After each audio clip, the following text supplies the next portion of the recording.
Eu, no nosso último encontro, eu fiquei pensando em, esses dias, abrindo um livro do Jorge Pixel. Vocês já ouviram falar de Jorge Pixel? Jorge Pixel é um biblista. Ele faleceu há um ano e meio, acho que um ano e meio que ele faleceu. É um biblista batista que atuou por muitos anos na, na América Central, né? E ele trabalhou muito com a leitura da Bíblia. O livro mais famoso que a gente conhece aqui no Brasil é o História de Israel a partir dos povos.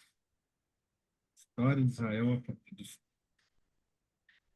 um biblista, teólogo da libertação, de tradição batista, né? E ele escreveu um livro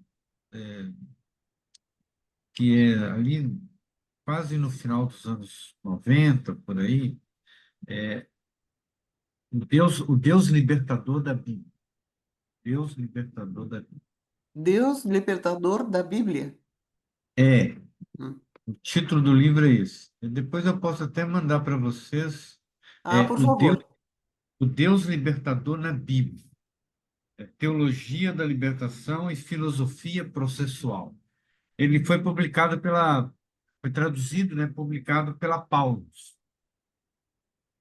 Mas o que eu estou chamando a atenção nesse livro é o prefácio que foi feito pelo Franz Kinkelhammer, que morreu no mesmo ano que o, que o Jorge Pix. Eles morreram quase próximos, né? E o Franz Kinkelhammer trabalhava junto com muitos teólogos na América Central, ali no DEI, no Departamento Ecumênico de Investigações.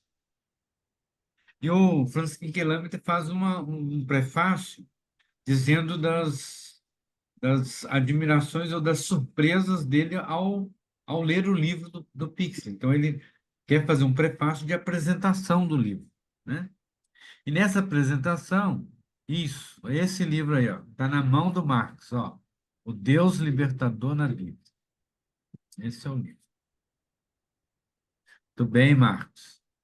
Então, aí no prefácio, ele está chamando a atenção para essas curiosidades, essas surpresas que o texto do Pixley chama e coloca duas coisas importantes, né? E principalmente quando ele fala que a gente falar de Deus na Bíblia, falar de Deus na tradição, isso reporta ao tema da espiritualidade que a gente carrega, né? Então, não dá para você separar a visão que a gente tem de Deus, a experiência que a gente tem de Deus, de espiritualidade. É como você, é como você querer separar o óleo da água, né? Quando se mistura, você não consegue separar, né? Mesmo que você vê ali a distinção entre o óleo e a água, quando você mistura, né? Mas você não consegue depois separar e dizer, olha, isso aqui é só o óleo, aqui só está a água. É porque uma vez misturado, uma vez fundido. Então, não dá para você trabalhar com a espiritualidade ou refletir sobre espiritualidade sem não pensar ou sem não levar em conta a imagem e o rosto de Deus que você carrega. E esse tema da questão de Deus, a história, Deus na vida, né? Ou a teologia que está subjacente às nossas práticas, é um tema tão atual, né? Quando a gente fala hoje de teologia do domínio, nós estamos falando de uma imagem de Deus. Isso reporta uma espiritualidade. Então, essa é a primeira coisa que o Francis Quinquelâmer chama nesse prefácio, a espiritualidade, o tema da espiritualidade e a questão de Deus. E aí ele reporta a uma outra coisa muito importante para poder dizer que esse livro do Pixley é um segundo volume de uma outra obra. Está chamando isso de um segundo volume, que é a obra fundamental lá na década de 70, fim da década de 70, início da década de 80, que é um livrinho publicado pelo Day, que é A Luta dos Deuses.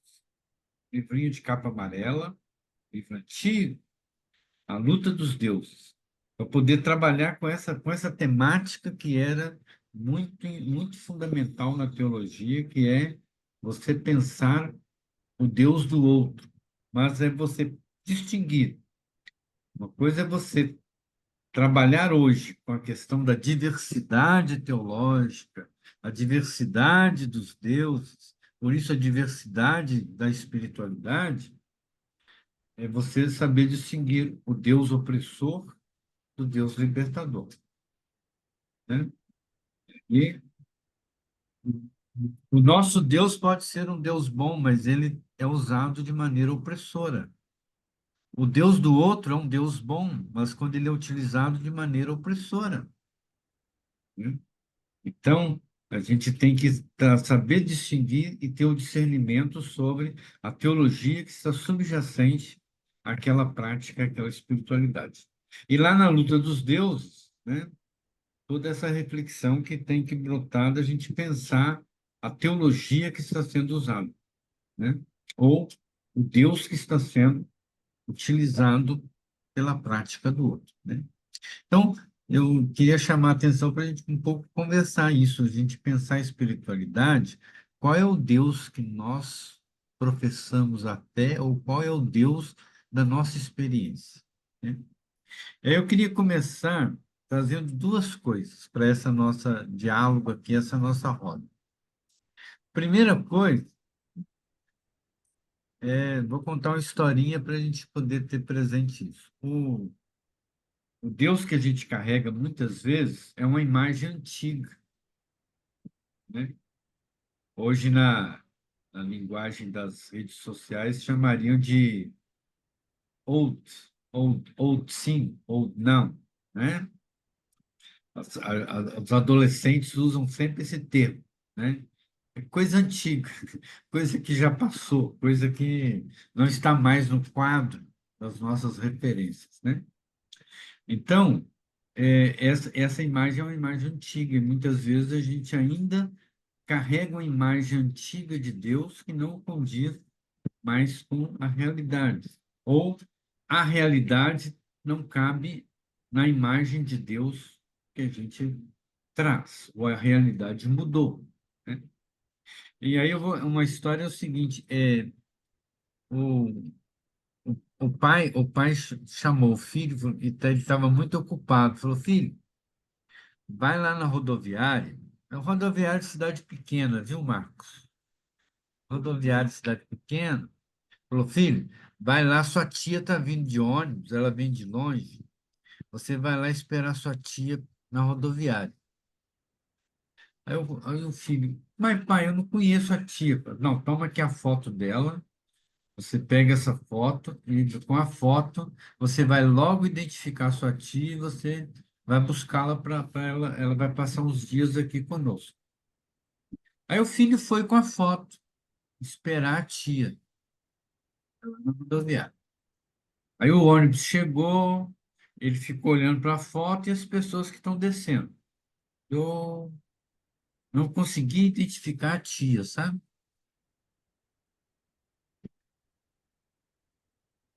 Deu todo mundo no ônibus. E só sobrou uma senhora que estava lá no canto, pegou as coisas dela, e aí ele chegou perto dessa senhora e mostrou a foto. Ó, você conhece essa pessoa aqui na foto? Aí ela olhou e falou, sou eu.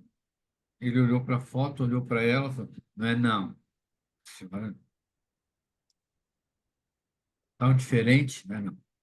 Aí ele foi embora, deixou ela lá na rodoviária. E chegou em casa, falou, pai, a tia não veio não, porque ela não estava, esperei todo mundo, desceu todo mundo do ônibus, ela não estava não.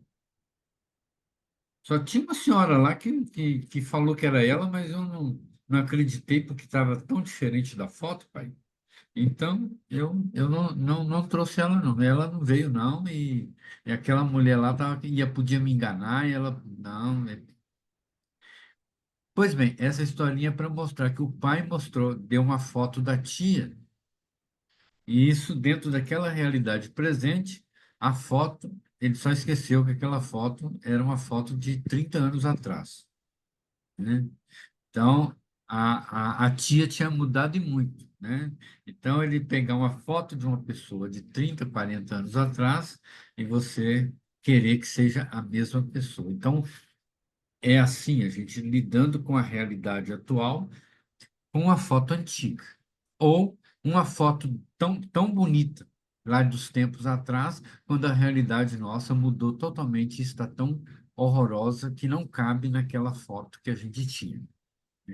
Isso traz duas coisas para nós a gente pensar na questão da teologia do Deus que a gente carrega, né? O Deus libertador, o Deus amoroso que a gente traz da nossa história, muitas vezes não cabe, não condiz mais com a realidade que a gente está vivendo, uma realidade de opressão, uma realidade de dominação. Ou o Deus que a gente aprendeu lá na infância. Cuidado, filho, Deus te castiga.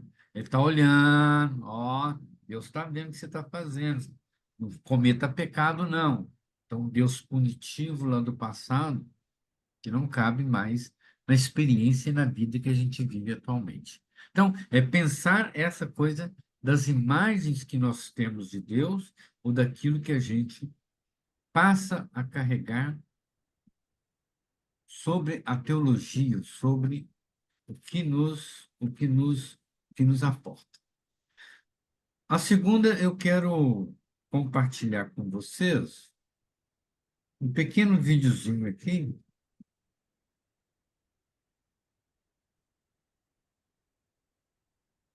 só para tentar o som, né?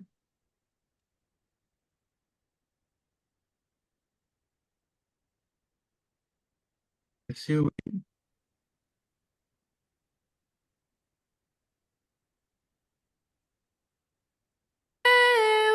Uma mulher preta e por natureza sei que vou sobreviver.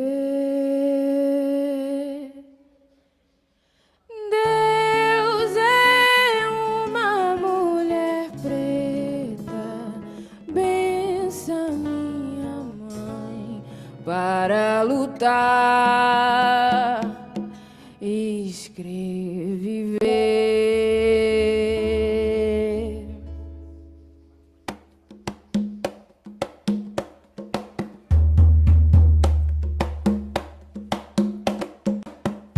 A morte, meu pai, genocida reservou pra mim. Porém, minha alma não é uma semente daqui. É semente da mente de Deus, é de lá de onde eu vim. Rainhas de ontem e hoje florescem em mim. A morte atravessa o sonho de pretos aqui. Encaro e grito pro Estado, não saio daqui. Minha mãe me abençoe e dê forças pra eu prosseguir.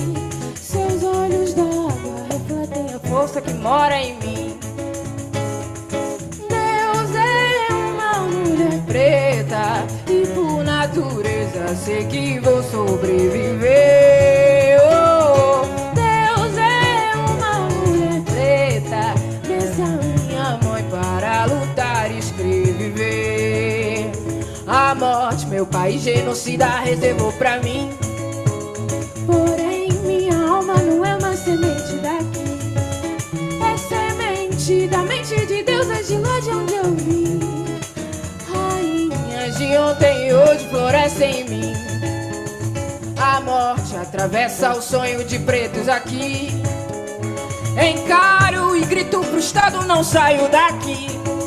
Minha mãe me abençoe e dê forças pra eu prosseguir. Os olhos d'água refletem a força que mora em mim. Deus é uma mulher preta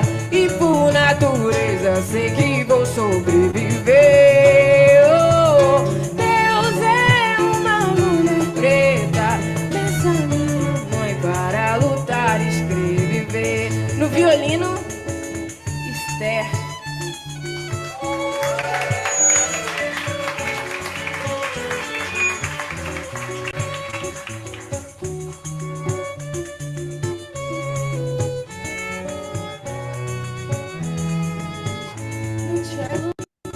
Flávia.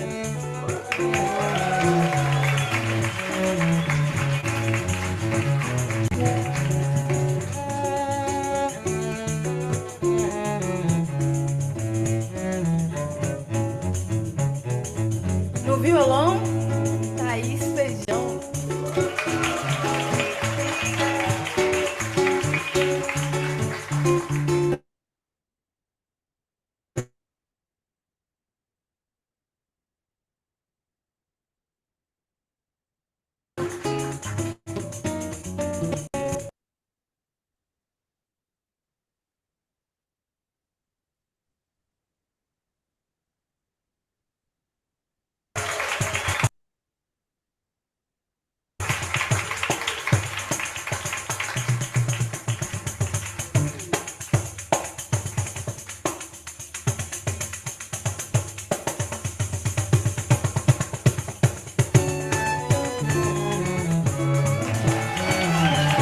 Já sei que vou sobreviver. Oh, Deus é uma mulher preta. Pensa minha mãe para lutar e escrever. Deus é uma mulher preta. E por natureza sei que vou sobreviver. Deus é uma mulher preta. Pensa minha mãe para lutar e escrever.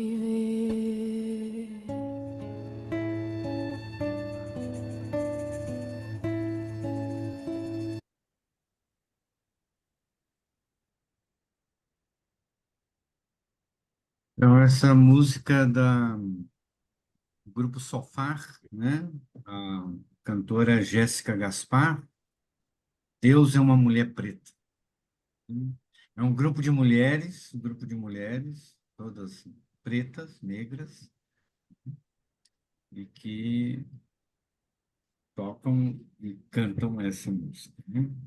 Então, essas duas referências, a história do menino lá com a fotografia da tia, e essa música cantada por Jéssica Gaspar.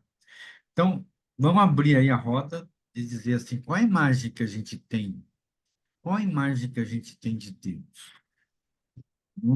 Qual a imagem que a gente consegue perceber na caminhada do nosso povo sobre Deus, né?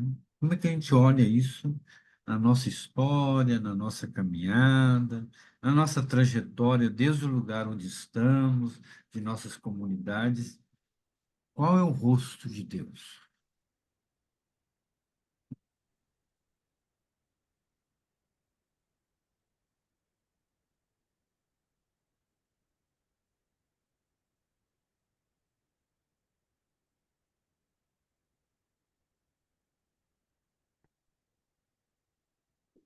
Posso falar? Pode falar, né?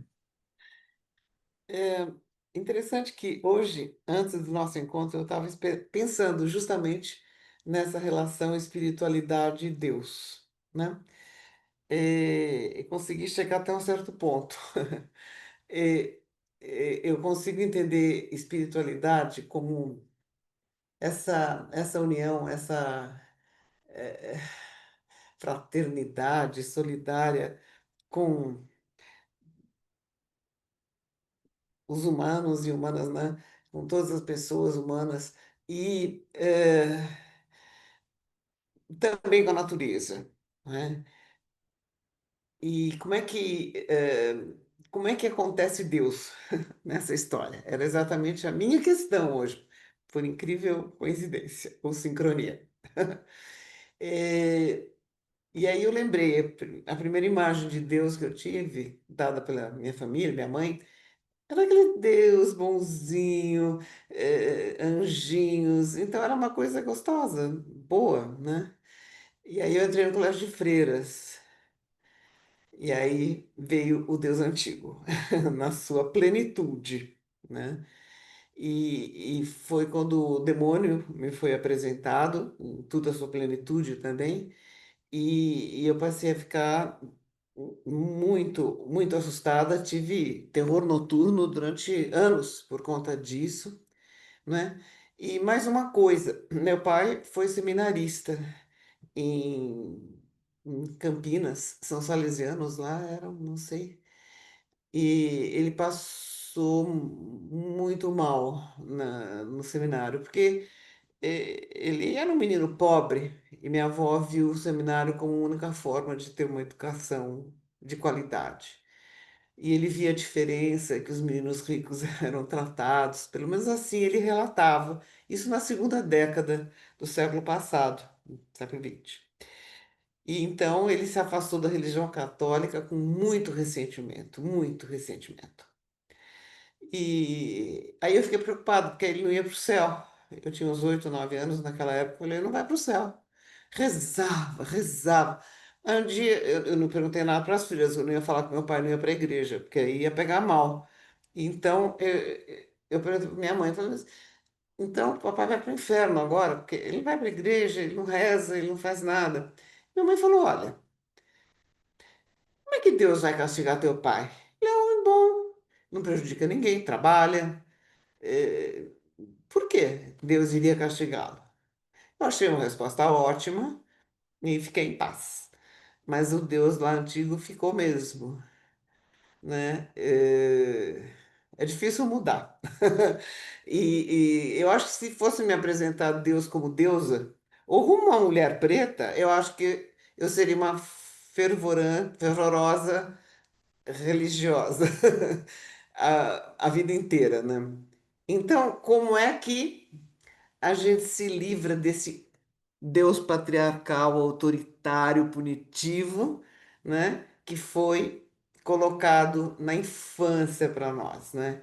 Como é que a gente faz essa transformação e essa relação com a espiritualidade? Então, eu acho que essa é a minha questão. Desculpa, falei demais, né? Bem, muito bem, Luiz, né? Tem, tem a sua provocação e daquilo que é a provocação mesmo da música, mesmo também da historinha, ou seja, a imagem que nos é apresentada de Deus e quando ela entra em choque com o que a gente vive, né? Com a própria realidade, né? E isso você tem o Deus, a imagem de Deus, a espiritualidade sendo conformada de acordo com o interesse, né? Isso é o grande problema, né? Ou seja, se a gente carrega uma imagem, um rosto, uma espiritualidade libertadora de Deus, esse Deus é um Deus amoroso, é um Deus misericordioso, é um Deus solidário, é um Deus justo, É um Deus deusa. ou deusa, né? Deus deusa, porque no fundo e essa diversidade está presente em toda a história, em todas as tradições. Só que o interesse da religião, ele vai, evidentemente, mudando isso, né? Esse choque, né? Ou seja, e aí esse choque lá na infância, esse choque na juventude, né? Esse choque que a gente tem na história, né? É quando a gente se depara que, opa, o Deus que me apresentaram é diferente, né? O Deus que eu carrego na minha tradição é diferente do Deus que me apresentaram ou que está sendo apresentado. O Deus da moral, Deus, do, Deus dos bons costumes, né? O Deus punitivo, o Deus castigador, né? O Deus que vê tudo. Esse choque está como presente quando a gente fala de que espiritualidade está muito atrelada à luta teológica em sociedade sobre as experiências de Deus, né? E isso a gente pode perceber que quando há uma luta dos deuses, uma luta religiosa, é a luta dos interesses de quem quer dominar a religião. Não é a prática dos grupos minoritários com o seu Deus, com a sua divindade, com a sua religiosidade.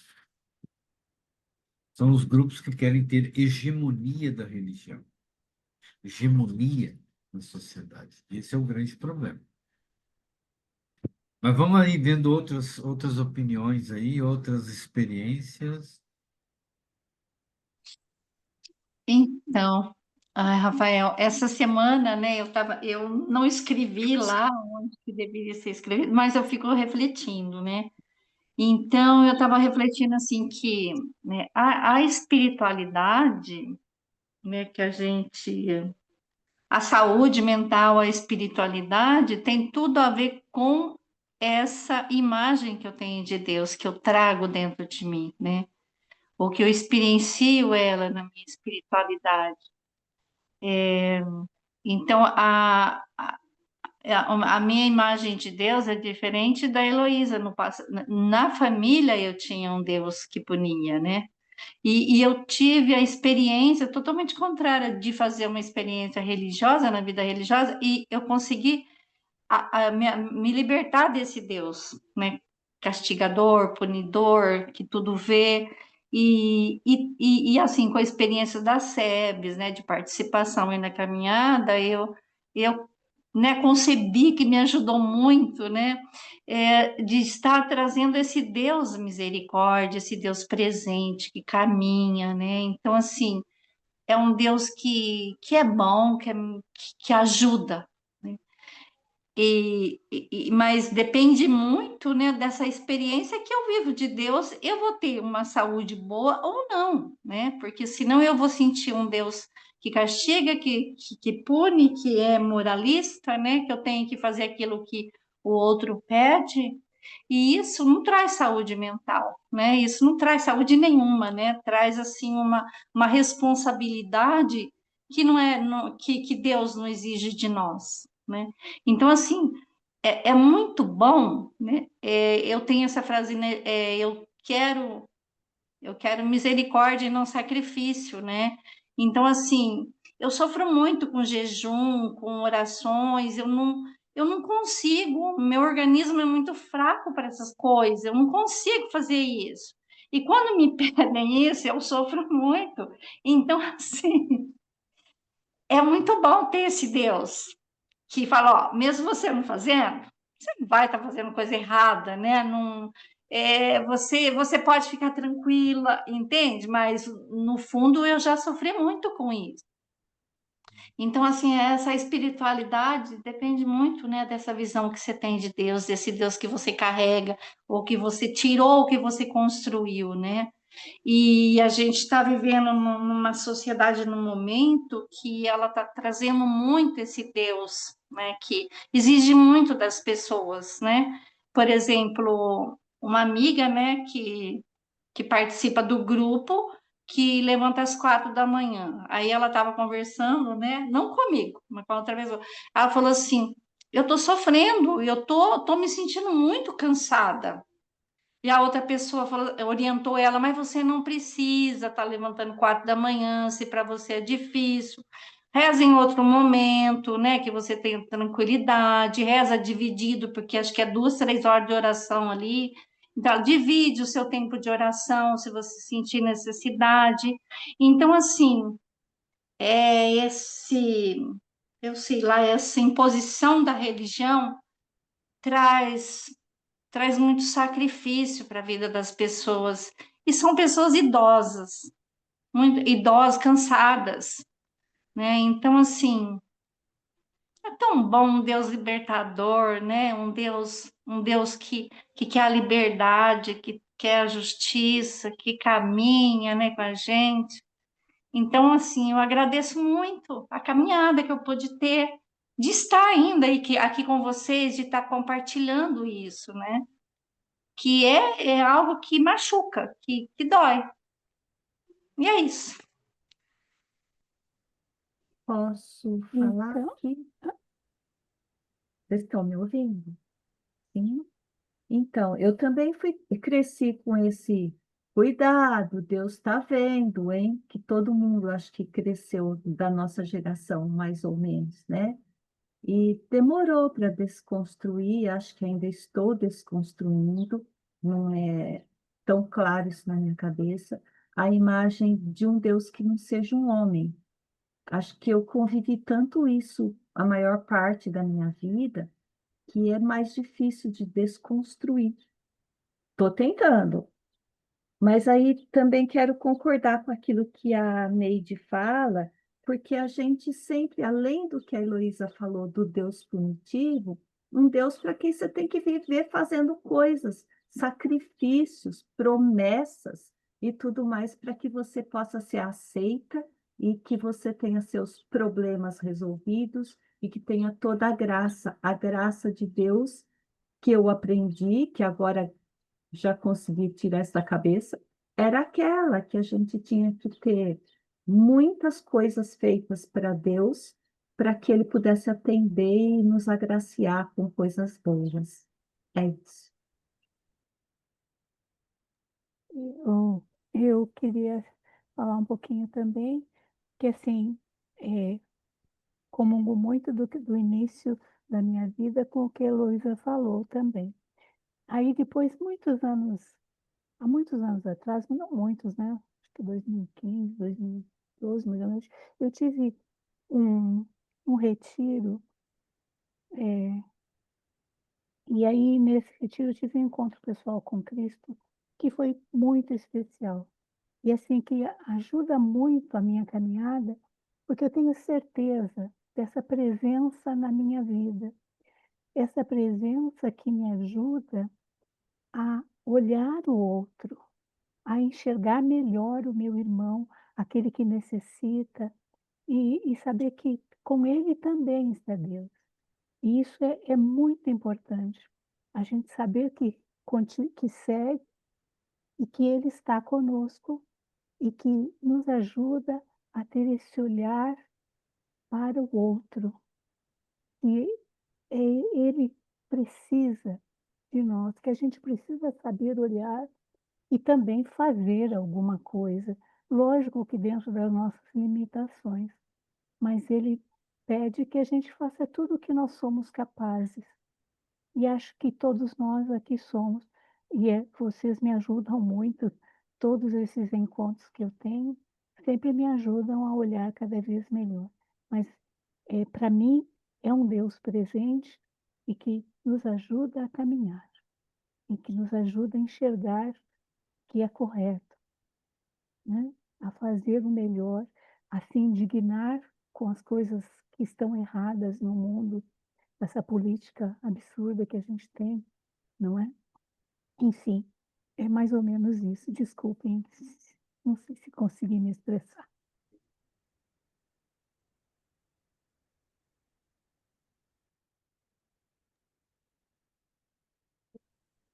É isso.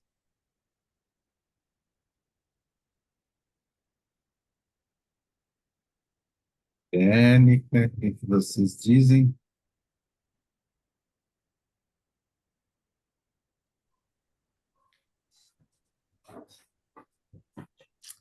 É, eu acho que também tive essa história, né? Foi relatada aí por vocês, né? Nossa geração teve essa história, essa caminhada. Mas hoje, se eu sair ali na rua, eu vou ver vários deuses. Eu vou ver um Deus que é perseguidor, né? Que ele é um Deus omisso, porque ele deixa acontecer as injustiças, né? As discriminações todas e tal. E muita gente adota isso como coisa de Deus, né? Então, a gente, nessa realidade, nesse choque de realidade, a gente começa a perceber, e de acordo com a prática de cada um, né, com a profissão, com a vida, a gente começa a perceber essas várias noções de Deus, né? Mas, então, acho que isso é que faz a gente raciocinar, né? Assim, a gente fazer essa discussão com a gente mesmo, né? Que Deus é esse, né? Então, é, eu acho que o outro é que determina. O que que eu sou? Eu sou determinado, eu só conheço o que que eu sou na minha relação com o outro, né? Eu sei se eu sou egoísta, se eu sou safado, se eu sou bonzinho, o que que eu sou é na minha relação com os outros, né? Então, nessa relação também eu percebo o Deus deles, eu acho que é isso que o Rafael estava dizendo, a gente tem que perceber o que que é o Deus dele, né? Eu tenho um primo que só ele chega de manhã cedo, ele liga para ver as ações da bolsa, então ele roda tudo em cima da bolsa, né? Do templo dele é a bolsa, né? É o capital, então. Então, é a gente perceber isso, qual que é o Deus do outro, para a gente ver até que ponto eu também faço isso. Porque em vários momentos da minha vida, no meu dia a dia, da minha prática, às vezes eu sou bonzinho, mas às vezes também eu atravesso a rua para não, né? Quer dizer, essa não é maleabilidade não, mas vários tipos de percepção que a sociedade tem de Deus, eu também tenho em determinados momentos, né? Eu sou muito bonzinho com os meus próximos, mas com o outro eu não consigo ser, né? Então, acho que essa coisa, né, que assim, eu tenho que perceber o que que é o Deus do outro e tem que firmar a minha espiritualidade no outro, na pessoa do outro, né? Na realidade que ele está vivendo, no sofrimento que ele está tendo, na angústia que ele está tendo. É, eu acho que essa realidade é que faz a gente conhecer essa coisa dos outros e da gente. É mais ou menos isso.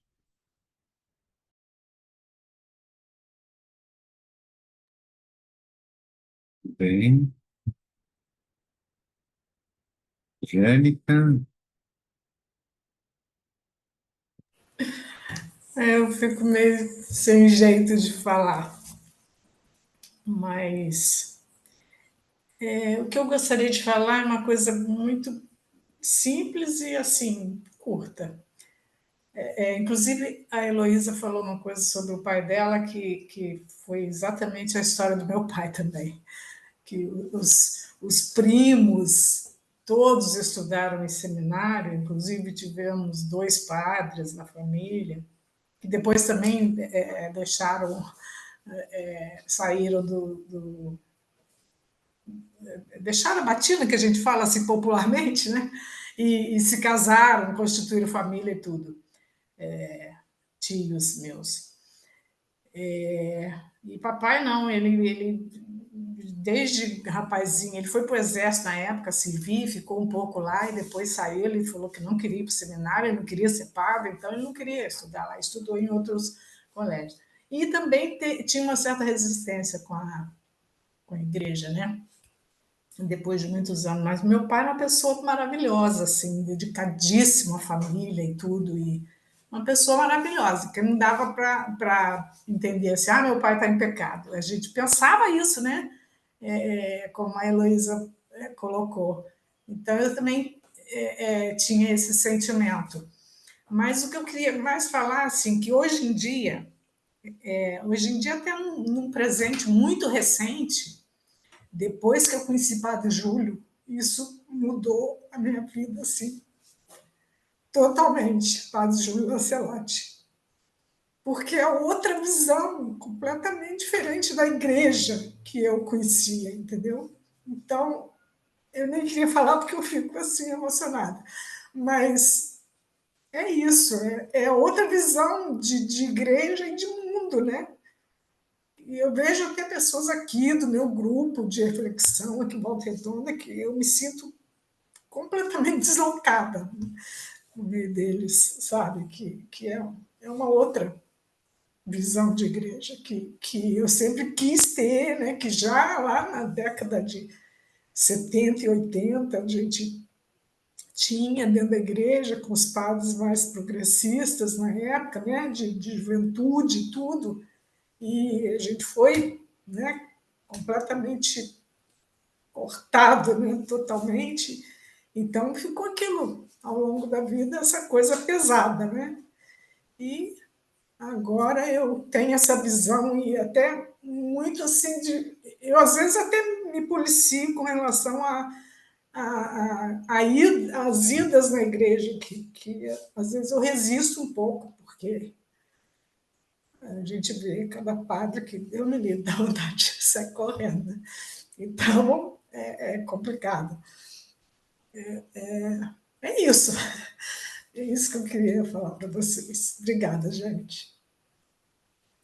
Deixa eu acrescentar uma coisa aí que eu estava pensando, o seguinte, eu tinha um irmão, faleceu, que ele era comunista, ateu, materialista, e ele, pela prática dele, pelas coisas que ele fazia, a prática dele, a vida dele, ele era mais cristão do que eu, sabe? Assim, ele era mais dedicado às causas, dos outros e ao pobre, né? Ao pessoal da favela. Ele trabalhava na favela, no Rio e tal. Então, é, e o seguinte, eu sou da equipe de formação do CEBI em Minas Gerais. Então, a gente está discutindo a questão de como formar, como passar essa coisa de leitura popular da Bíblia, como é que a gente faz essa leitura e tal. E a gente encontra realidades assim muito diferentes, né? Então,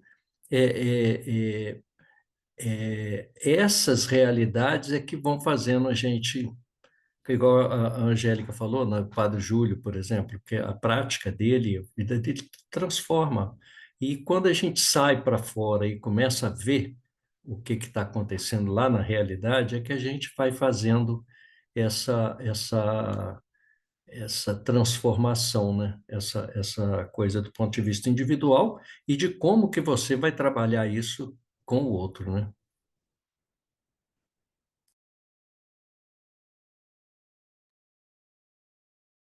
Bem, então essa primeira rodada para a gente um pouco pensar isso que é o desafio de todos nós, como a gente expressar e viver profundamente a experiência de Deus, e quando a gente vai encontrando com os conflitos e contradições na sociedade, a gente tem que saber como lidar com a crise.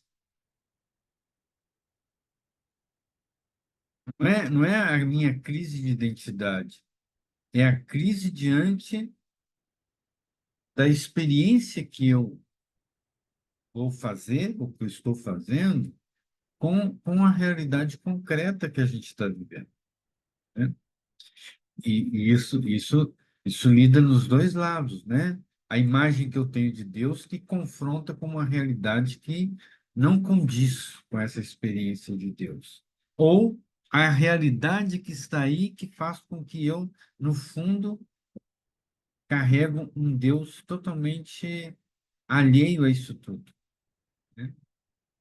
Isso é um grande problema, porque, no fundo,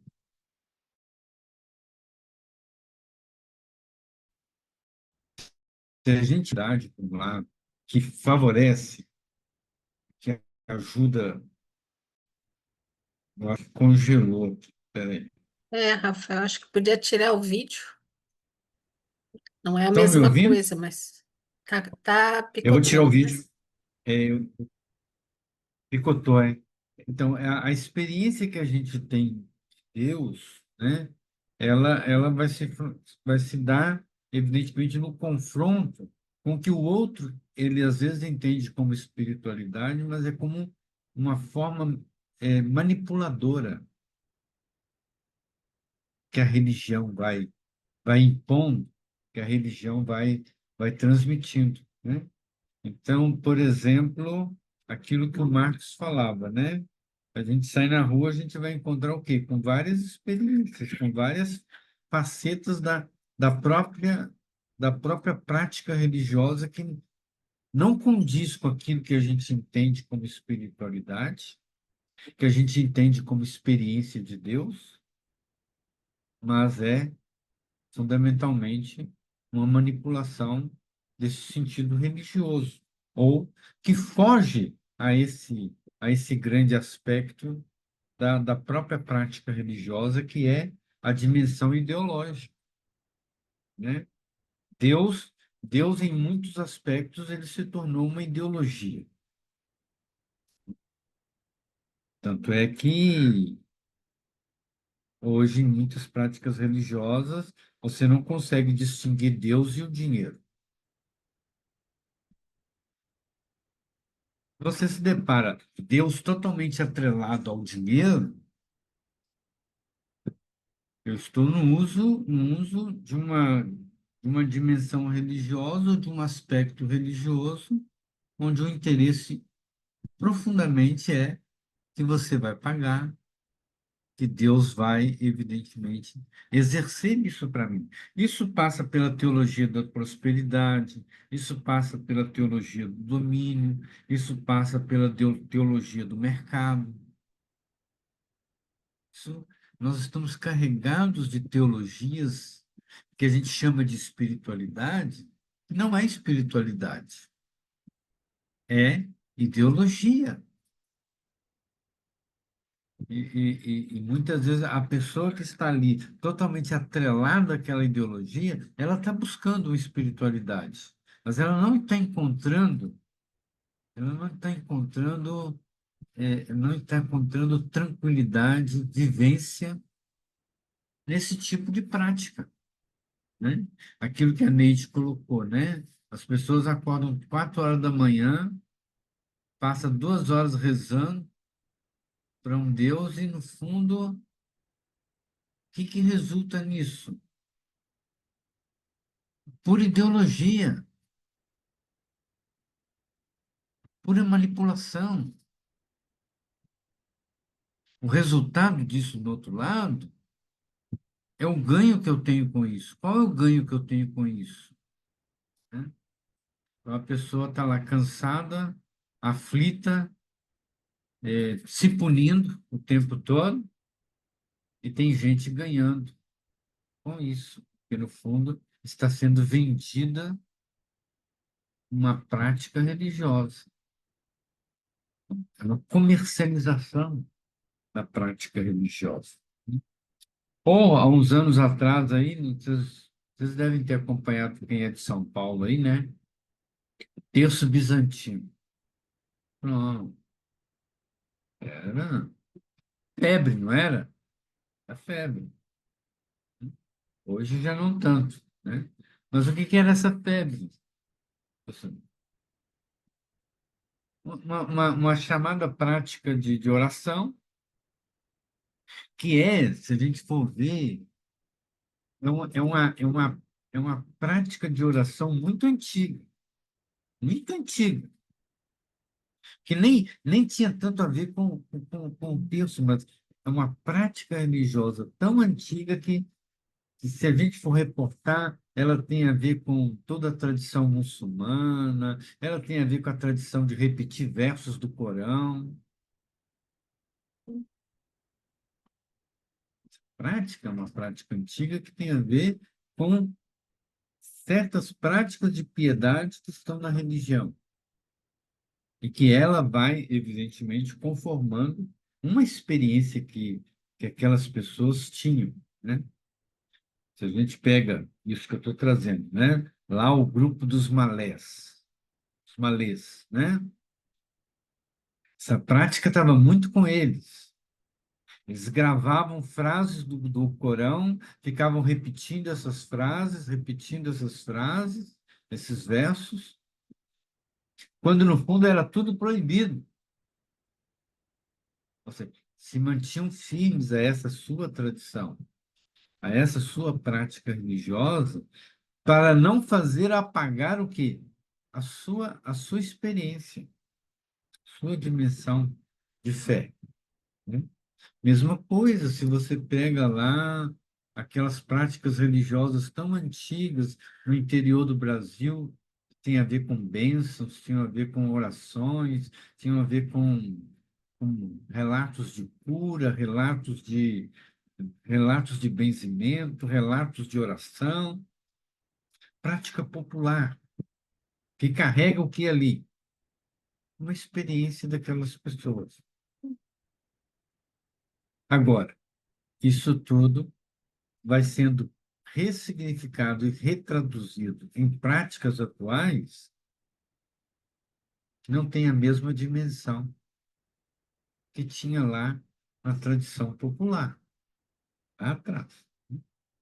E hoje você vê, é muito mais um, é muito mais um espetáculo midiático do que uma prática profunda das pessoas. Então, isso tudo para a gente poder pensar que você tem que distinguir a experiência religiosa e a espiritualidade da manipulação ideológica da religião.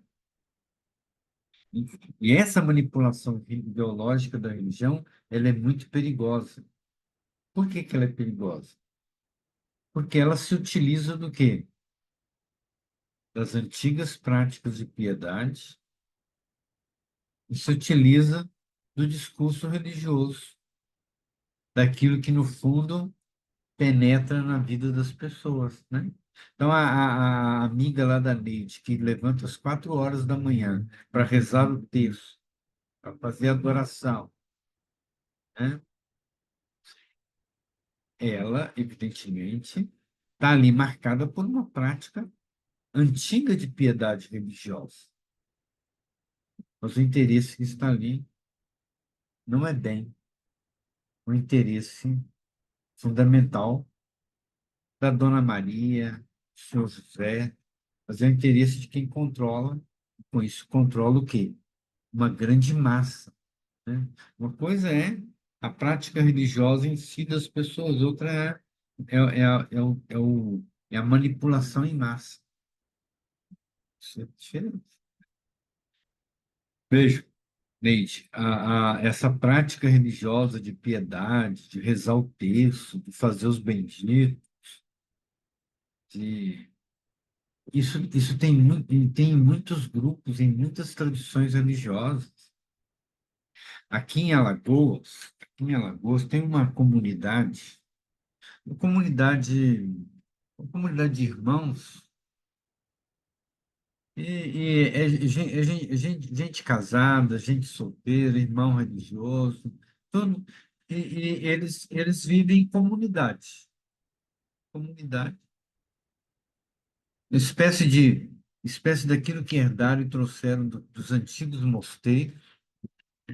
É a mesma coisa você pensar a prática religiosa no mosteiro lá em Goiás, Goiás Velho, onde vivia o irmão Marcelo Barros.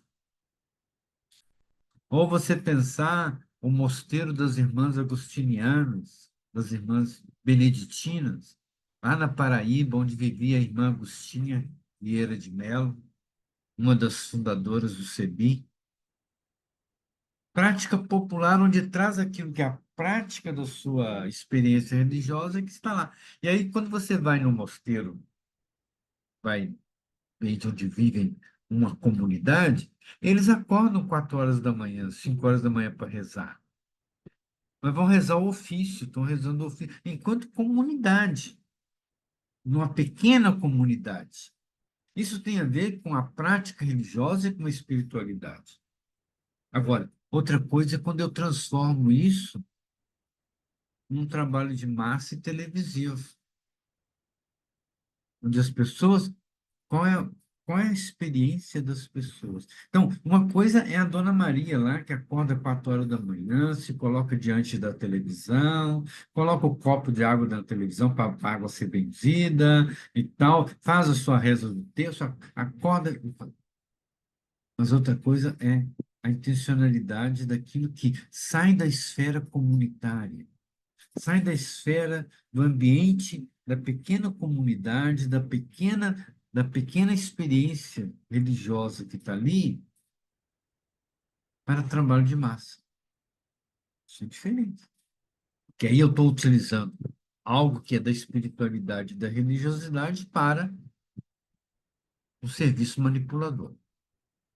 E é isso que a gente tem, evidentemente, em muitas das pregações, da prática religiosa que a gente encontra e se depara lá nos grupos que estão na Canção Nova, nos grupos que estão na Rede Vida, nos grupos que estão na TV Aparecida, nos grupos que estão o quê? Numa dimensão de refletir religião enquanto controle. A teologia do domínio é uma teologia que está presente em vários grupos religiosos hoje, se a gente for analisar bem.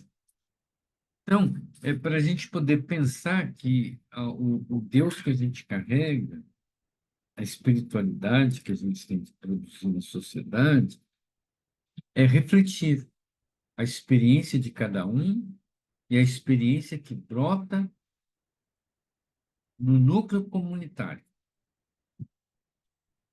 Isso é pensar, quando você vai pensar espiritualidade e igreja, né? Espiritualidade e o grupo onde eu estou inserido, né? O que era a igreja lá atrás? Não era uma pequena comunidade? Agora, quando eu quero que a minha religião e a minha prática religiosa se torne hegemonia e tenha poder, eu já acabei, já matei há muito tempo a espiritualidade. Que ela virou o quê? Ela virou uma manobra de manipulação. Aí é que entra as correntes teológicas de dominação, de mercado. Então, a gente tem que refletir muito bem, né? Distinguir espiritualidade e religiosidade das pessoas no âmbito da comunidade. Manipulação e teologia dominadora no âmbito do que é a intenção do trabalho de massa. E isso diferencia muito. Quando a gente pega um trabalho de massa, a gente olha, opa, ali tem espiritualidade? Não, ali tem o uso da fé das pessoas. Isso a gente encontra, não estamos falando aqui de algo que está no mundo católico, mas a gente encontra isso na Igreja Universal, a gente encontra isso na Igreja Deus é Amor, a gente encontra isso na Igreja Metodista, a gente encontra isso na Igreja Luterana, quando ela o quê? Ela sai da esfera da comunidade. E ela entra o quê? Na esfera do quê? Ser proselitista, ser hegemônica naquele espaço, naquele lugar onde está. Isso acaba trazendo o quê? Diferentes questões para a gente poder entender a espiritualidade como um todo. A experiência de Deus. Tem um livrinho muito antigo, acho que ele nem é publicado, você encontra só em sebo, eu acho. Depois eu posso procurar para vocês. É um livrinho lá no finalzinho da década, início da década de 80, que é a experiência de Deus na Bíblia e hoje. Experiência de Deus na Bíblia e hoje.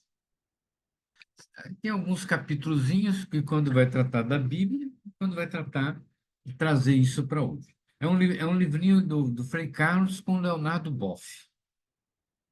Frei Leonardo Boff, né? Quando ele ainda era franciscano. Esse livrinho, ele é um livrinho bem simples, contar um pouco lá na Bíblia, como é que era a experiência de Deus, de um jeito bem simples. Mas isso já levanta para nós uma grande questão, que quando a gente vai pensar a experiência de Deus e a espiritualidade que brota a partir daquilo que são os relatos da história, né? E daquilo que a gente vai refletindo, qual é o grande aspecto no choque da teologia hoje? E quando a gente vai pensar isso, nesse choque com a teologia hoje, é por isso que a gente tem que refletir muito bem que quando a teologia, e você aprende a teologia, e você entra no âmbito da comunidade e entra em crise com aquilo que está ali, pode saber que a teologia está fazendo efeito. Por que que ela está fazendo efeito? Ela está mudando a sua mentalidade. Ela está fazendo você refletir para algo profundo que você está encontrando ali. Agora, quando você já está acomodado e aquilo não interfere, que no fundo a teologia não provocou mudança. A espiritualidade tem que provocar mudança. A experiência de Deus, ela tem que produzir mudança. Esse produzir mudança é como é que você carrega uma experiência de Deus bonita e não faz nada com a realidade. Ou como você encontra na realidade uma outra experiência de Deus que quebra e rompe com aquela opressão que você vivia. Essas duas dimensões estão quando a gente vai pensar experiência de Deus e espiritualidade. A gente aprende um Deus libertador, um Deus amoroso, um Deus que acolhe, um Deus que está junto. Eu não posso perder, mas a realidade me leva a perder isso. Quando a comunidade muda. Aí você traz uma imagem boa, um retrato bonito da espiritualidade e depara com uma realidade que impõe outra coisa. E aí você tem o quê? E com a espiritualidade que você carrega, lutar para mudar essa realidade. E é claro, só vai conseguir fazer isso naquilo que é a experiência que você aprendeu lá. Nossa, eu aprendi lá atrás que Deus é bom, que Deus caminha com a gente. Eu tenho que carregar essa experiência no nível comunitário, aquilo que está na minha relação com a comunidade. Claro, isso me leva a enfrentar os conflitos que estão na comunidade, os problemas que estão na comunidade atual, a ajudar as pessoas a repensar e a resgatar aquilo que é essencial na prática religiosa. Sim, vai. Agora, quando eu carrego e trago uma imagem tão desastrosa de Deus, e que, no fundo, eu tenho que abandoná-lo. Tenho que abandonar. E essa imagem desastrosa de Deus, ela vai criando cada vez mais conflito. Conflito com aquilo que eu vou presenciando e vivendo. Né? E aí a pergunta crucial, né? Será que Deus quer isso mesmo? Será que Deus é assim mesmo? Hum? Será que Deus é esse que exige sacrifício? Que Deus é esse que exige matança? Que Deus é esse que exige sangue? Que Deus é esse que é tão genocida? Que Deus é esse que é tão violento? Quando a gente está levantando essas questões, a gente está levantando isso para a imagem que nos apresentaram. E aí é uma imagem que não condiz com aquilo que está ou que deve estar profundamente em nossas experiências, né? Não sei se vocês já leram, quando a gente vai na Bíblia, a gente tem muito esse choque, né? A Bíblia está carregada das diferentes imagens de Deus, de deuses, de deusas. Tanto é que o termo que abre a Bíblia, o termo no plural, que não é um Deus, são vários deuses. E quando vai tratar do Deus que vai tendo o nome hegemônico bíblico, ele é originalmente algumas letrinhas para indicar verbo. O nome de Deus não é. Deus não tem nome, né? É verbo de ação, que tem a ver com vida, tem a ver com. Tem a ver com presença, né? Vamos pegar lá, quando usam a imagem do Emanuel, Deus conosco. Pronto. Isso não é nome de Deus. Isso é uma afirmação. Deus está com a gente. E aí, tanto é que a categoria, tanto para essa divindade, seja a divindade que não tem nome, é Deus, Deus. Isso não é nome. E aí, quando vão tratar de nomes, esses nomes das divindades, muitas vezes carregam a tradição que está em cada comunidade, em cada grupo. Então, não sei se vocês já leram aquele texto antigo da profecia, lá no livro do Jeremias. Jeremias, ele vai lá no capítulo 44, esse é o texto. Jeremias, ele vai para o Egito e lá no Egito ele tem que apresentar Deus. Ele chega lá para uma comunidade lá no Egito e vai apresentar Javé para aquela comunidade, dizendo, ó, se vocês querem ser salvos, vocês têm que se tornar adoradores de Javé. Os homens ficaram quietos, começaram a dar um sorrisinho assim. Aí falaram para o Jeremias no cantão, ó, isso não vai dar certo, não. As nossas mulheres não vão deixar, não. E, e aí que brigar com essas nossas mulheres é coisa feia, viu? Então, nós não vamos mexer nesse vespeiro, não. Ah, se você quiser, você tenta convencê-los, mas aí Jeremias apresenta para o grupo, para a comunidade, para as mulheres, o Deus Javé. E aí, quando ele chega lá depois de um tempo, né, e vê que não mudou nada. As mulheres, não. E aí ele chama a atenção dos homens, mas porque vocês não conseguiram? Ah, nós não falamos que é difícil. Vai lá tentar convencer as nossas mulheres, porque não, elas não trocam por nada. Se elas podem trocar, pode-se dizer uma coisa assim, mas aí o Jeremias chama a atenção das mulheres. As mulheres falam, você acha que a gente faz alguma coisa escondida? Nossos homens todos sabem. Todos sabem. E você nos apresentou esse Javé e nós continuamos, foi mesmo, sabe o quê? Adorando a nossa rainha do céu. Todos eles sabem. E nós não fizemos nada sem o consentimento deles. Nada. Eles sabem, eles nos acompanharam e pronto. Então, as mulheres deram a resposta e disseram, ó, você que resolve essa coisa do seu Javé lá com os homens, porque esse é Deus de macho, é Deus de vocês. Nós ficamos com a nossa deusa.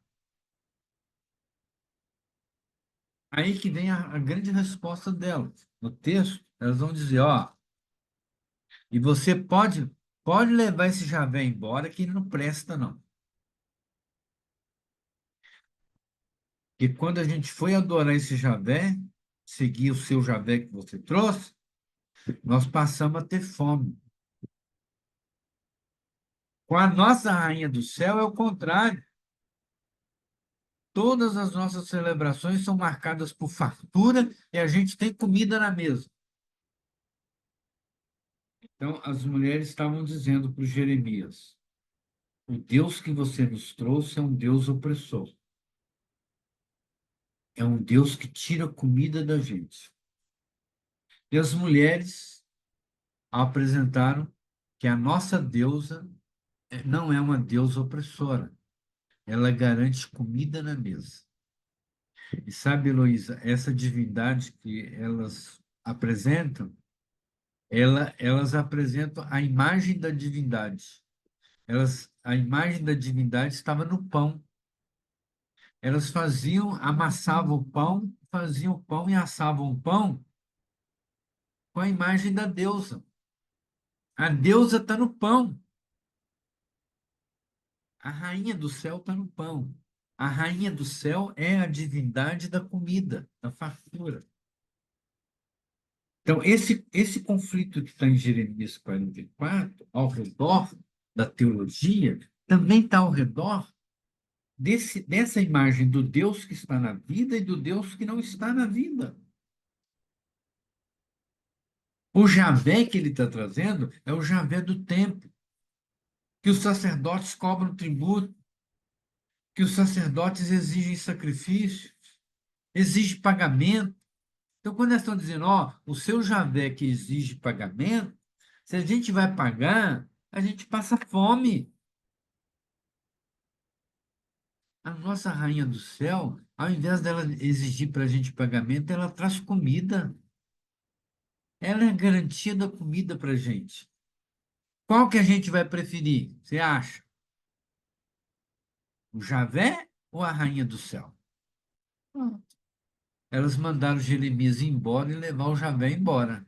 E se os nossos homens quiserem ir, pode ir embora também. Ou seja, as mulheres aqui é prática de uma espiritualidade, de uma religiosidade das mulheres contra a prática de uma religiosidade, de uma teologia dos homens, do templo, dos sacerdotes. Está aí o conflito entre o patriarcalismo e o matriarcalismo. Está aí o conflito entre dois modelos. E isso, um texto antigo da profecia. E o que é Jeremias? Um profeta de Javé. Ele está apresentando o Javé. E ele está levando aqui o quê? Uma grande lição das mulheres, dizendo: ó, enquanto você trouxer esse Deus que não traz comida, adianta não. Essa espiritualidade não condiz. E é quase que dizendo que a gente sabe que o Javé lá no antigo, na antiguidade, era como os outros deuses. Como é que eram as divindades antigas? Teologia antiga. A espiritualidade que marca a vida do povo. Todas as divindades, deuses e deusas, estavam todos atrelados à chuva. O mundo agrícola antigo. Não há uma divindade que não esteja atrelada à natureza. E essa divindade atrelada à natureza é a que vai garantir o quê? Comida na mesa. O que garante comida na mesa dos agricultores é chuva. Chuva traz comida, chuva traz fartura. E começa a aparecer o problema? Quando você tem a divindade para controlar a chuva. Quando a divindade passa a controlar a chuva, ou quando eu apresento uma espiritualidade controladora, opa, essa espiritualidade ela está centrada no altar, ela está centrada no templo, ela está centrada na instituição. A religiosidade aqui das mulheres não tem instituição nenhuma por trás. Está na casa, está na mesa, está na comida. É a mesa onde está a comida que é o altar. Quando o outro, onde é que está o altar? Está lá no templo, está no lugar reservado, e onde mulheres, crianças e o povo não têm acesso. O altar no templo era lugar dos sacerdotes, totalmente diferente. Trazendo esse texto para a gente poder refletir. E hoje, quando a gente vai pensar isso hoje? Quantas vezes a prática religiosa, concentradora, dominadora, ela mata a espiritualidade da vida, mata essa presença de Deus na vida. Quando ela mata isso, é que você só vai encontrar Deus aonde? Na prática católica, você só vai encontrar Jesus no sacrário. Na prática protestante, você só vai encontrar Jesus lá naquela igreja, lá naquele púlpito. Na prática sinagogal hoje é a mesma coisa. Deus só está lá naquela sinagoga. Tá bom. Então, como é que a gente refletir sobre essa dimensão da casa, das práticas populares, onde vão nos apontar o quê? Que Deus está nos espaços de vida, nos espaços fora do controle do tempo, do controle religioso. Eu costumo dizer que o lugar que menos Deus está é no altar. Você chega próximo do altar pensando que Deus está ali, Deus está longe, longe dali. Está outras esferas, né? Então, isso tudo são práticas que a gente tem que refletir. Isso tem a ver, claro, com o grande choque daquilo que a gente tem presente hoje, né, nas dimensões religiosas. Quando a Angélica traz ali a imagem, as referências de Júlio Lancelotti. Onde estão as referências? Onde está o sagrado? Está no cotidiano junto aos pobres, ao povo pobre. Ali está Deus. Ali tá carregando uma espiritualidade. Não está na exploração do sagrado, né? E sabe, Marcos, quando você vai lá, toda aquela região ali toda a região central de São Paulo, você não tem só os pobres ali onde está Júlio Lancelotti. Você tem os pobres lá nas portas da Igreja Deus e Amor, lá na Universal, na Praça da Sé, na Catedral. Os pobres estão ali.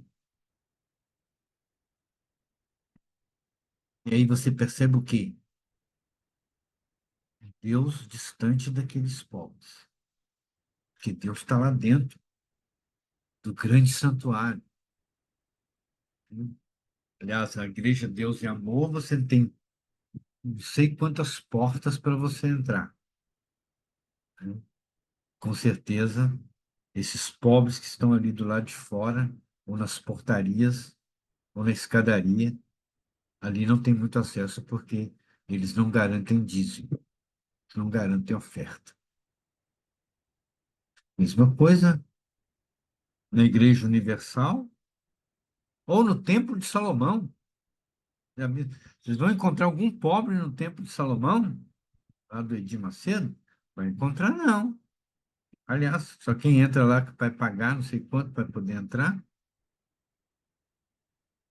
Acho que paga uns 200, mais de R$ 200 para poder entrar.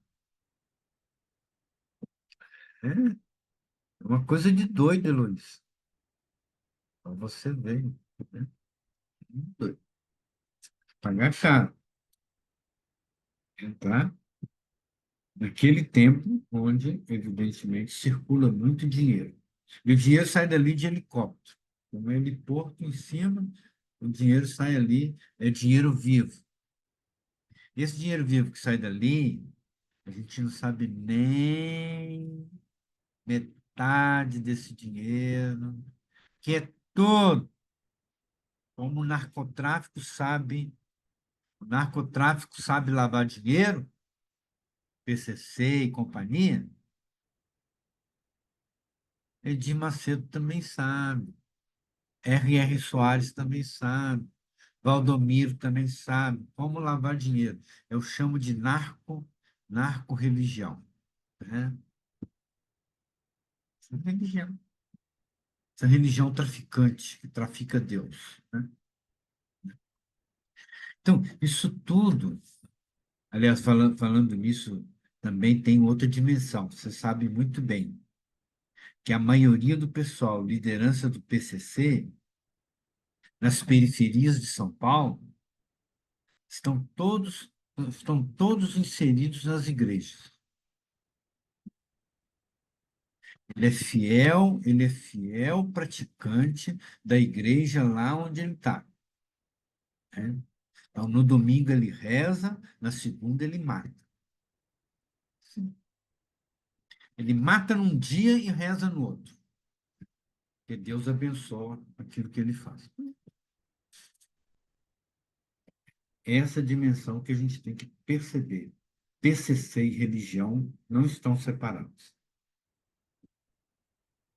E tudo isso que a gente vê, tanto isso que é o uso da religião, uso da espiritualidade. Então, quando a gente vai refletindo isso para hoje, né, que está lá nas grandes experiências da divindade, é isso que, no fundo, o texto de Jeremias aponta para nós, né?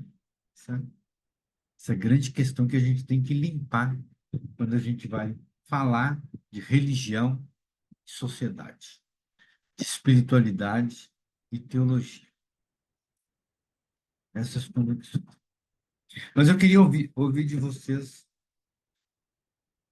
nessa segunda rodada. O que vocês ligam hoje com essa questão tão forte na nossa realidade do uso da religião e do uso da espiritualidade? Quando eu digo uso da religião, é o uso da fé do povo.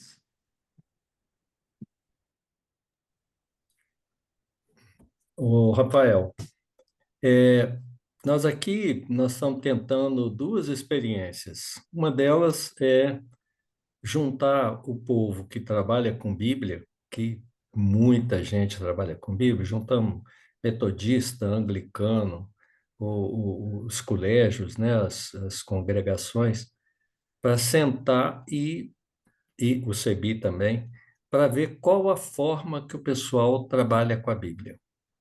De que forma que você trabalha?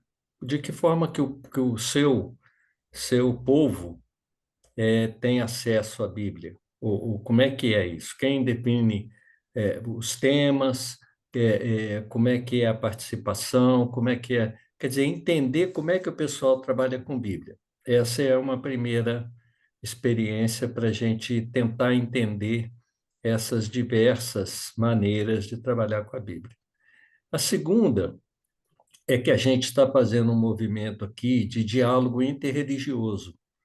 Juntamos numa sala assim, muçulmano, judeu, umbanda, católico, metodista, e aí a gente trabalha com a ideia do sagrado. Não fala em Deus, porque Deus é bem católico, né? Bem judaico-cristão. Então a gente trabalha com a ideia do sagrado. Como que você se comunica com o sagrado? Como que o sagrado entra na sua vida? Então, a gente está fazendo essas duas experiências e está sendo muito interessante não, muito importante. Teve uma feira aqui de diversidade religiosa que teve barraquinhas de todas essas religiões, todos, Seixonoei, várias coisas que o pessoal começou a sentar junto e cada um que queria saber como é que funciona essa religião de vocês, como é que é isso, tal. Então começamos assim. Agora fizemos uma reunião porque amanhã eu não sei nem como é que eles vão administrar isso. Tem aquela marcha contra a intolerância lá no Rio de Janeiro, né, em Copacabana, e tem essa manifestação da anistia. Eu não sei como é que eles vão fazer. É a 18ª caminhada interreligiosa. Então, esse pessoal esteve aqui, a gente fez uma reunião aqui. Então, é uma tentativa da gente entender como que as diversas religiões, seitas, trabalham com essa coisa do sagrado. O que é o sagrado para cada um, né? Tem aqui um grupo indígena que nós estamos querendo, os puris, a gente quer botar eles no meio da roda também. Então, eu acho que a saída é a gente sair do gueto, sabe? E procurar outras, entender, não sei se entender, mas conversar com outras formas de ver esse sagrado, ou esse Deus, né?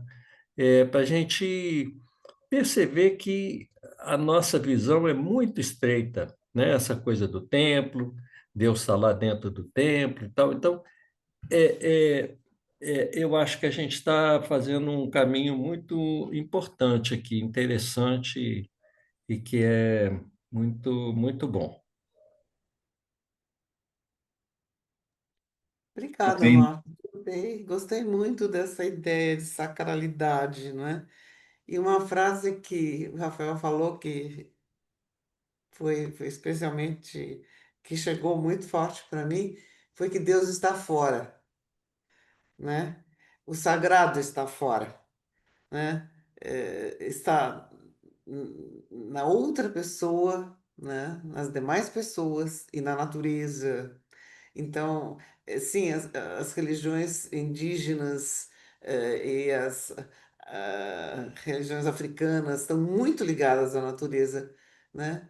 E a nossa é tão afastada, não é? Pelo contrário, a natureza é uma coisa que tem que ficar de fora. O que é de natureza nossa é, é pecaminoso. Por isso que a mulher é tão pecaminosa, né? Em algumas leituras da Bíblia, porque a natureza se faz presente nas mulheres de forma muito forte, né? A vida inteira, né? E principalmente na concepção e parto. Então, eu acho que essa aproximação que o Marcos falou é uma coisa muito boa de se ouvir. E outra coisa, sabe? Foi dito aqui várias vezes que espiritualidade é uma experiência, não é? E mesmo o sagrado é uma experiência, é um sentimento. Eu acho que isso é muito forte, porque tira aquela personalização, né? Tão antropomórfica, né? De um Deus que está com raiva, que gosta de um, não gosta de outro. Eu sempre achei uma injustiça gostar mais do Abel do que Caim. Que é isso? Por que que Deus fez isso? Que encrenca que deu depois disso tudo. Realmente sempre me fez mal essa história da Bíblia. Até gostaria de ouvir outras interpretações, né? Mas então, as leituras que a gente teve da Bíblia e as coisas que a gente aprendeu nos afastaram muito disso que foi dito aqui, né? Eu agradeço, agradeço bastante. depois você poderia colocar, escrever um pequeno texto sobre essa experiência, Sim, vou tentar. diálogo interreligioso, e É, ele é muito importante a gente espalhar é, isso de uma forma daquilo que a gente pode, que é um passo primeiro, é é, escutar e dialogar. Se a exato. gente não dialoga, a gente fica com a nossa visão fechada, centrada. E aí é a nossa experiência, a minha experiência é que vale. A do outro a gente até aceita. Não, mas não é isso. A gente tem que superar isso. Ou seja, toda e qualquer experiência do sagrado é espiritualidade, é experiência. A É, gente tem que saber lidar com essa multiplicidade e conviver e trabalhar com essa multiplicidade é, na vida, na sociedade, no conjunto, né? Por isso que a gente tem tantos problemas com intolerância, com fundamentalismo, porque, no fundo, são práticas da teologia dominadora. E ela é violenta, violenta. Intolerância é violenta.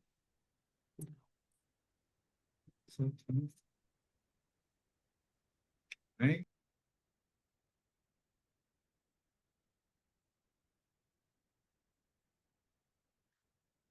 Angélica, eu concordo com você.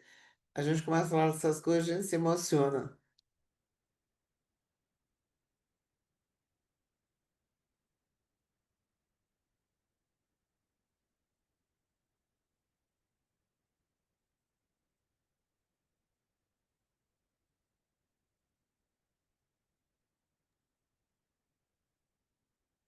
Diga, Neide.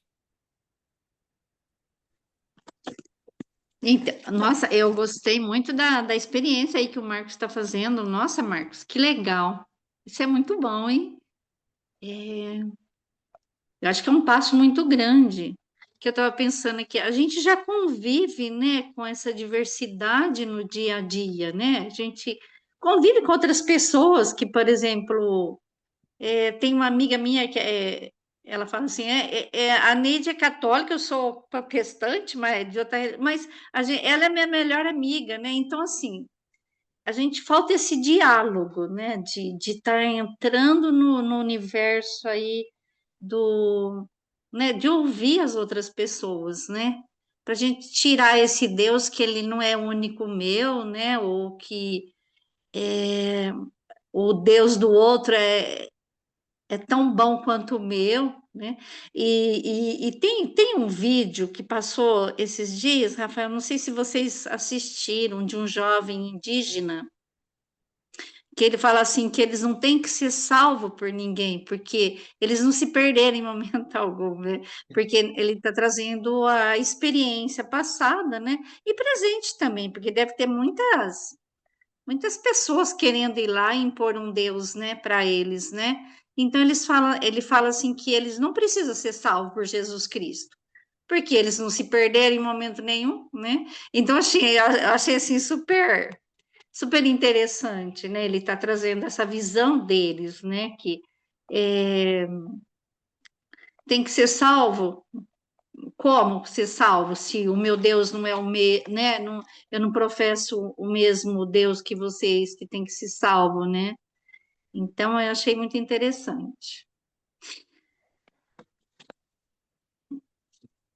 Sabe, Neide, você fez lembrar quando o Papa João Paulo II esteve na Bolívia, e Hum, lá um representante das tradições bolivianas devolveu para ele, entregou para ele a Bíblia. Pode levar isso embora, né? Porque vocês nos trouxeram a Bíblia e levaram a nossa terra. Agora nós queremos a nossa terra e pode levar a Bíblia embora, pode levar. porque ela não serve para nada para nós, né? Ou seja, a sua religião, a sua prática religiosa, ela não serve. Porque, no fundo, desde quando os espanhóis chegaram, eles impuseram um roubo, a violência, a dominação. E é um Sim, pouco isso, né? Muitas vezes a gente tem que romper para poder fazer esse diálogo com as práticas religiosas, com o sagrado. Temos que romper com uma lógica colonizadora que nós carregamos. sim, E mesmo que eu não seja colonizador na minha prática, mas o meu discurso e a minha presença lá é colonizador.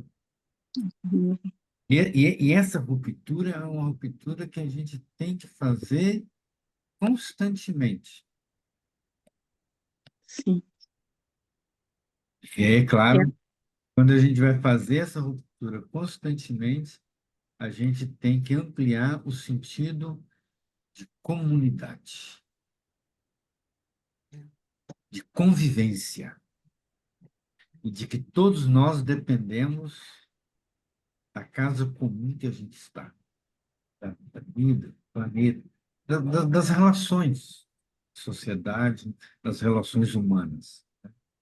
E é claro que isso tudo só vai ser processo de reconstrução do mundo e da sociedade que nós vivemos passa pela reconstrução das relações humanas, afetivas, as relações religiosas, as relações com o sagrado, como um todo. Olha, se a gente não resgata isso, a gente vai continuar na divisão. E a divisão dos destruição. Sim. Na Laudato Si, né, o Papa Francisco, ele traz, né, um pedacinho, um trechinho que ele coloca, né, que a gente tem que, eu acho que dessa relação, né, entre Deus, né, eu, Deus, o outro, e agora ele acrescenta o meio, né, então essas relações, né, elas são fundamental para restabelecer, né, igual você está colocando, né. Você falou uma coisa aí da Laudato Si, eu acho que é na 76 que ele tira essa ideia da natureza. Porque você fala natureza, eu estou aqui, a natureza está lá ou ali. Ele está trabalhando com a ideia da criação.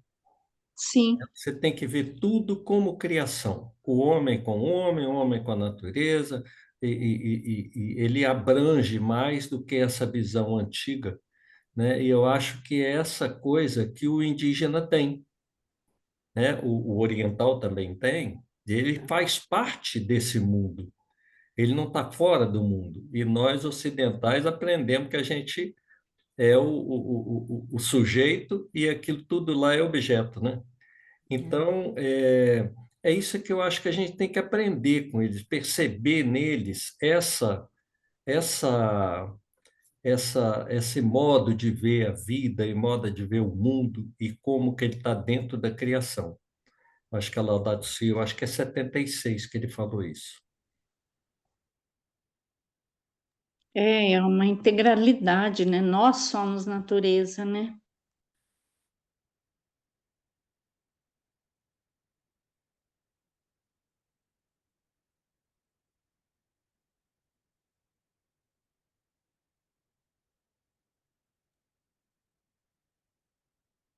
Bem, tem mais alguma contribuição na nossa roda de hoje?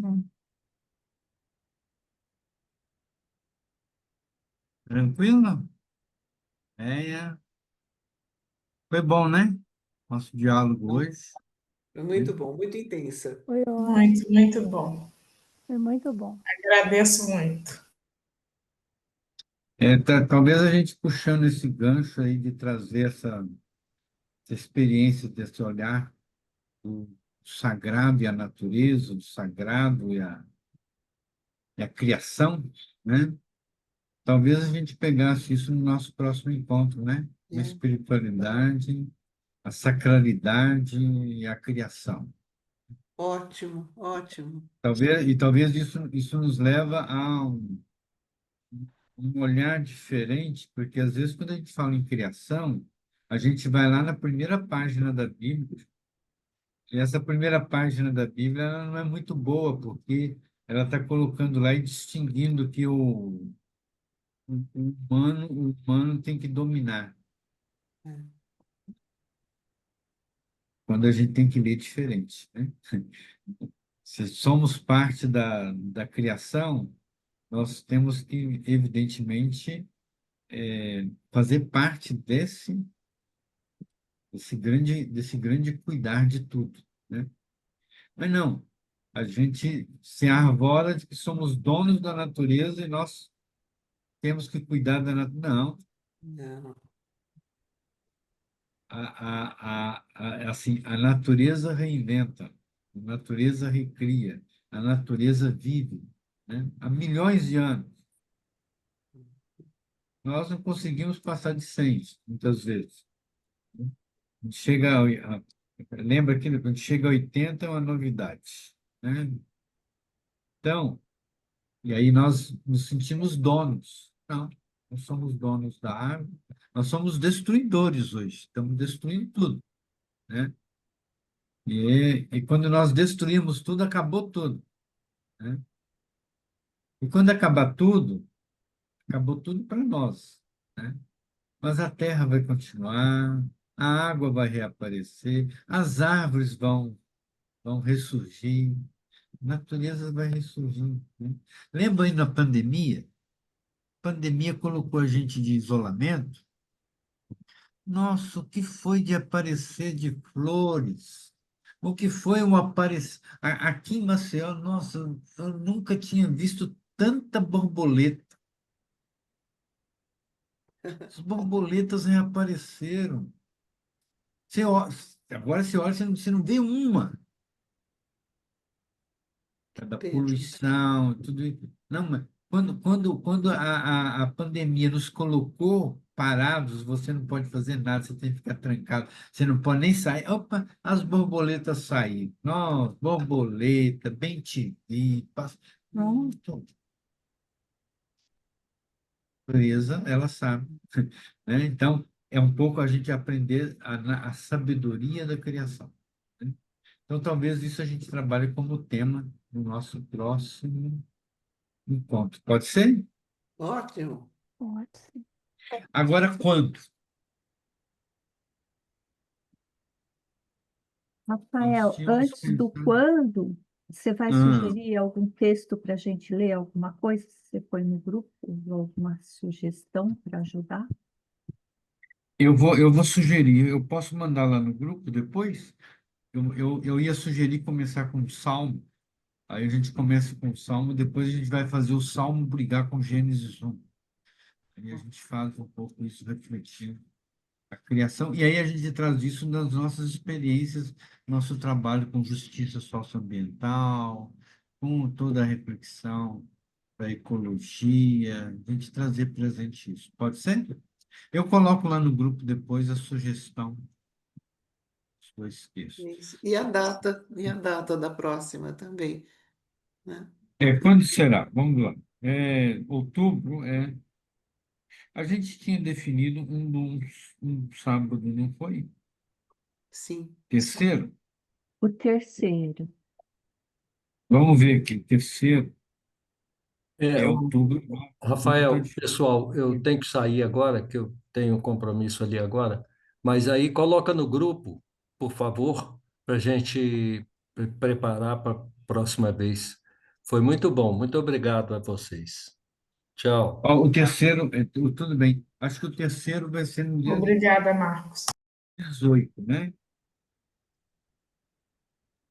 18 de outubro. Isso. Eu acho que pode até ser. Se eu não estiver aqui em casa, eu posso até ser que eu esteja lá com o Frei Carlos, lá em Minas. Vai depender muito. Mas a gente pode até marcar. Talvez até ele participe com a gente, Frei Carlos, nesse de 18 de outubro. Se eu estiver lá. Se não, se eu não estiver lá, eu estou em casa. Então, podemos fazer dia 18? Por mim, Ah, a sim. Angélica não pode, né?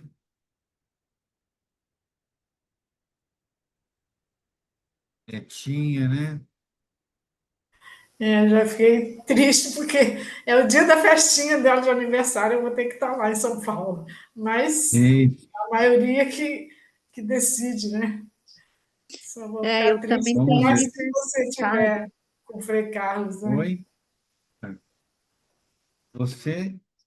Eu tenho aniversário também, mas é à noite, mas fica meio complicado, mas acho que dá para participar. O meu é exatamente nesse horário, mas paciência, né? Agora, vou fazer uma pergunta. Se a gente antecipasse o dia 11, claro que é véspera de Nossa Senhora Eu Aparecida. não posso, Rafael. A gente tem um encontro do CEBI Minas Gerais. O curso que eles estão fazendo é o terceiro módulo desse ano. Começa na Aham. sexta, dia 10 e vai até domingo. E se for outro horário? No dia 18 de manhã.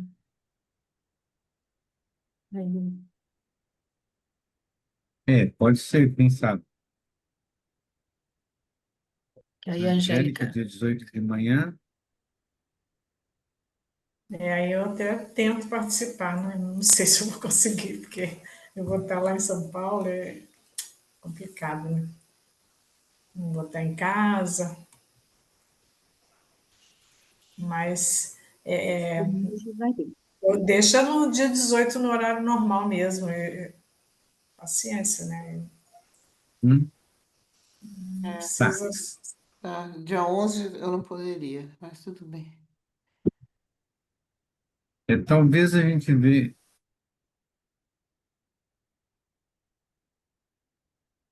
Vocês acham? E A dia maioria vinte e pode no cinco dia 18? É, Dia o vinte que e cinco vocês eu decidirem, eu tento me enquadrar. 25 é o Tento. casamento do meu neto. Ah, Ele é casa agora, dia 27 no religioso, e o outro, a festa, aquela coisa toda, vai ser no dia 27 de, de outubro. Aliás, dia 25. 25 de outubro, né? eu acho que eu não vou poder, porque eu tenho um negócio de manhã lá em Feira de Santana. Acho que não vai dar certo. Dia 25 não dá certo. Deixa 18 à tarde mesmo, então. isso, deixa 18 à tarde. Tá, a gente tem a gravação, depois a Isso aí eu ouço depois. Miriam compartilha, Uhum. Bom. ok? Mas eu mando o texto depois, a gente vê como é que a gente faz, tá? Beleza? Então, Beleza. gente, muito obrigado. Muito Obrigada, obrigada. Boa, Rafael. Obrigada a Foi todos, boa ótimo. gente. Obrigada a manifestação você. Obrigada, amanhã. gente. Muito Vamos obrigada, protestar. valeu, gente. Foi ótimo. Foi Foi, ótimo. Foi com muito certeza. Tchau. Boa tarde. Boa tarde. Obrigada, Rafael. Obrigado. Ah, Tchau, querido. tchau, tchau. bom. Tchau. Tchau, tchau.